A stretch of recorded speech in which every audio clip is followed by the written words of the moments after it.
Very much. Darrell, a spirited performance from your side tonight. What did you feel was the ultimate difference between the two teams? It's always difficult to... I wouldn't say we actually give them the goals, really, the two goals. I thought it was a very even first half.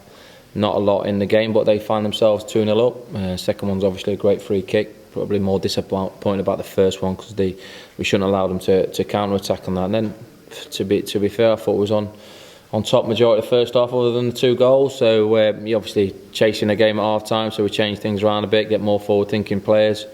You know, I'd certainly rather get beat 3-4 than not have a right good go. And we often puff second half. If anything, we could have perhaps done better. A little bit panicky with our decision making to try and get the equaliser. Made one or two bad decisions, but the boys give me everything.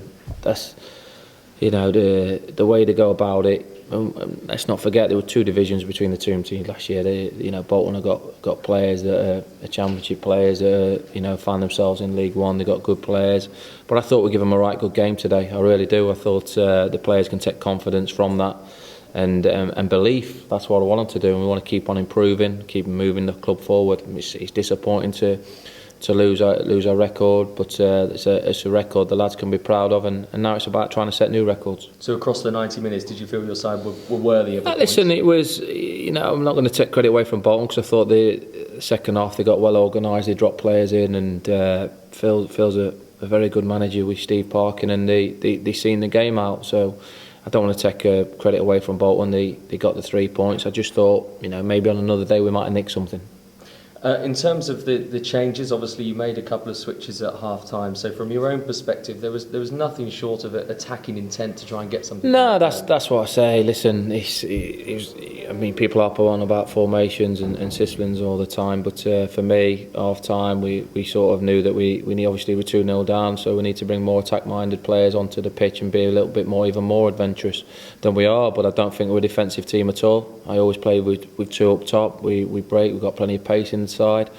So just maybe the final ball lacking a little bit at times today when we were 2-1 down. Is your general feeling that Bolton will probably be one of the strongest teams you face here this season? Well, listen, if they've got the calibre of players to be successful, it's very early days. We find ourselves, we've lost a couple of games in the first 3 league games, but I think we can count ourselves a little bit unfortunate, but we'll dust ourselves down and ready to go again Saturday. Unfortunately, obviously missed out on the 11 consecutive home wins, but I'm sure you want to pay tribute to your players, because to put a run together like you have, 10 straight wins at home is no mean feat. Yeah, not just a tribute to my players, but the supporters and everybody associated with the club for getting behind the players. It's obviously nice to equal the record. We'd have loved to have beat it, but on to the next one and keep trying to push ourselves forward to break new records. It's a fantastic group to manage. I can't speak highly enough of them.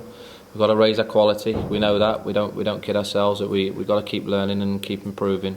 But with regards of, I know everybody says it's a given as a footballer for effort, but I think these boys take it to a new level and keep going. I must ask you as well, you've obviously openly talked about potential transfers and trying to get players in. Do you think you might be any further forward this week? That will never change. I've said it all along, there'll be 3 or 4 players coming in before the end of the window, so that was already set in stone, to be honest with you. Ideally I want to get my number 1 targets, which I know that's what I want to get, and then if I don't get my number 1s, I'll look what's behind that. Obviously I've got a list of players behind that, but for me I don't really want a settle for my second targets and try and get the first ones in. We'll see. So you're still in a position where the number 1 targets are potentially available to you? Yes, I am. What about players going out? Is there any movement at all? Maybe one going out tomorrow on loan, but you'll hear about that on the official website.